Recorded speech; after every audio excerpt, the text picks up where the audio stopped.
শেখ হাসিনার মৃত্যুদণ্ডের রায় নিয়ে প্রতিক্রিয়া জানিয়েছে আন্তর্জাতিক সংস্থাগুলো। পৃথক পৃথক বিবৃতিতে বিষয়টি নিয়ে এ প্রতিক্রিয়া জানায় তারা।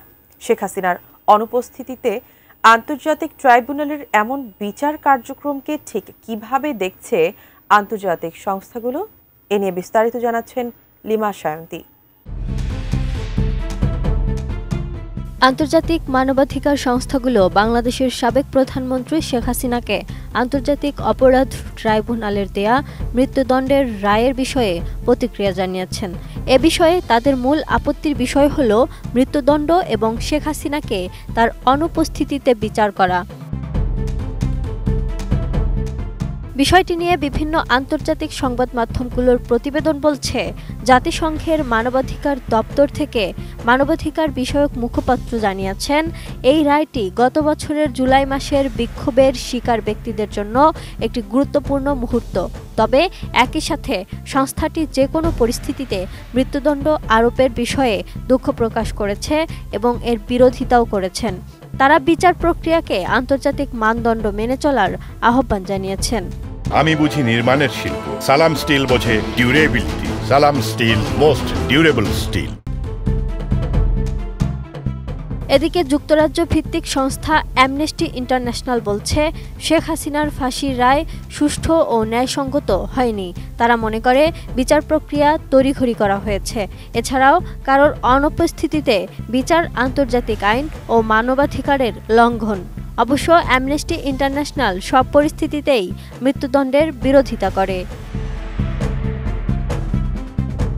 এদিকে নিউ ইয়র্ক ভিত্তিক সংস্থা হিউম্যান রাইটস ওয়াচ এই রায়ের কঠোর সমালোচনা করেছে। তাদের মতে, অনুপস্থিতিতে বিচার এবং পছন্দের আইনজীবী নিয়োগের সুযোগ না দেয়া সুষ্ঠু বিচারের অধিকারের গুরুতর লঙ্ঘন। হিউম্যান রাইটস ওয়াচও যে কোনো পরিস্থিতিতে এবং যে কোনো অপরাধের জন্যই মৃত্যুদণ্ডের বিরোধিতা করে।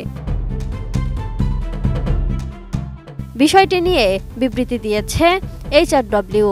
তারা এক সংবাদ বিজ্ঞপ্তিতে বলেছেন, 2024 সালের জুলাই-আগস্টে 3 সপ্তাহ ধরে চলা বিক্ষোভকালে বাংলাদেশি কর্তৃপক্ষ গুরুতর মানবাধিকার লঙ্ঘন করেছে।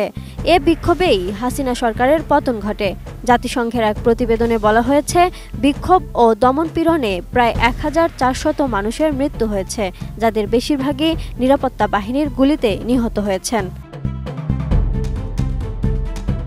বাংলাদেশের সাবেক প্রধানমন্ত্রী শেখ হাসিনা ও সাবেক স্বরাষ্ট্রমন্ত্রী আসাদুজ্জামান খানের বিরুদ্ধে মানবতা বিরোধী অপরাধের অভিযোগে মৃত্যুদণ্ডের রায় ঘোষণার পরপরই এসব প্রতিক্রিয়া জানিয়েছে আন্তর্জাতিক এই সংস্থাগুলো। 17 নভেম্বর প্রকাশিত বেশ কিছু প্রতিবেদনে রায়ের বিষয়ে উঠে আসে সংস্থাগুলোর মতামত। সামগ্রিকভাবে আন্তর্জাতিক সম্প্রদায় ভুক্তভোগীদের ন্যায় বিচার নিশ্চিত করার প্রয়োজনীয়তাকে স্বীকার করলেও বিচার প্রক্রিয়ার স্বচ্ছতা এবং মৃত্যুদণ্ডের মতো বিধান নিয়ে গুরুতর প্রশ্ন তুলেছেন।